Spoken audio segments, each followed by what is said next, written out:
سید علی حسینی خامنه‌ای در راه سربلندی حرم جمهوری اسلامی ایران شهد گوارای شهادت را نوشیدند و به ملکوت اعلی پیوستند.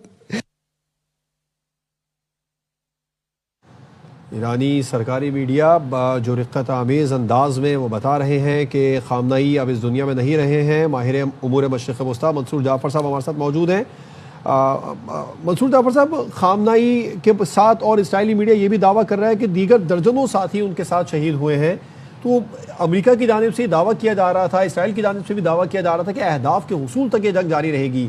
اگر یہ ایرانی ٹاپ کی لیڈرشپ اہداف نہیں تھی تو پھر اہداف ان کے کیا ہیں؟ اور اگر اہداف حاصل ہو گئے تو آپ سمجھتے ہیں جنگ جلد ختم ہو جائے گی ابھی؟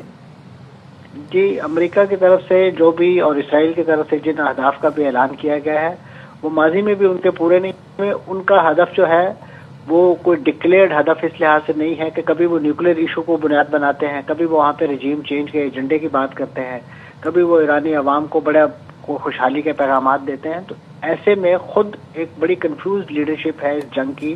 اسرائیل کا تو ہدف مقرر ہو سکتا ہے، طے ہو سکتا ہے، لیکن امریکہ کا ہدف جو ہے اس پوری جنگ کے حوالے سے وہ بالکل ایسے ہی ہے کہ جیسے وہ اسرائیلی ایجنڈا جو ہے اس کو پورا کرنے کی کوشش کر رہا ہے. اور یہ ان کا یہ خیال ہے کہ شاید جو نظریاتی تحریکیں ہوتی ہیں اور جو اسی نوعیت کے مذہبی آپ کہہ لیجئے بیک گراؤنڈ سے چلنے والی تحریکیں ہوتی ہیں وہ شاید شخصیات کے سر پر ہی چلتی ہیں. آپ نے نوٹ کیا کہ اسی نوعیت کے دعوے جو ہیں وہ ماضی میں جب حماس کی لیڈرشپ کو نشانہ بنایا گیا تھا، حزب اللہ کی لیڈرشپ کو نشانہ بنایا گیا، تو اسی نوعیت کے دعوے کیے گئے تھے کہ شاید اب ان تنظیموں کا جو ہے وہ انفراسٹرکچر وہ سارا ختم ہو گیا ہے. تو یہ بنیادی طور پہ بڑی انٹرسٹ قسم کی ان کی ایک لیڈرشپ ہوتی ہے اور وہ سوسائٹی کے اندر اس کی بڑی گہری جڑیں ہوتی ہیں.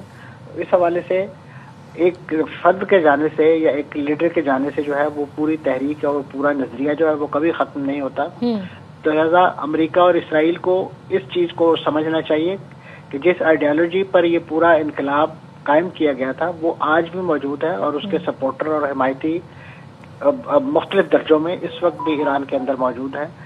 آپ کچھ چہرے ہٹا سکتے ہیں، کچھ لوگوں کو ہٹا سکتے ہیں منظر عام سے، لیکن وہ پالیسی جو ہے وہ آج بھی انٹیکٹ ہے. اب اس پالیسی کو کب ریوائزن ملتا ہے یہ آنے والا وقت ہی بتائے گا، لیکن سرے دستوں جو سیٹ اپ ہے وہ انٹیکٹ ہے اور بہت بڑے درجے میں ایرانی عوام کی سپورٹ بھی جو ہے اس سسٹم کو حاصل ہے.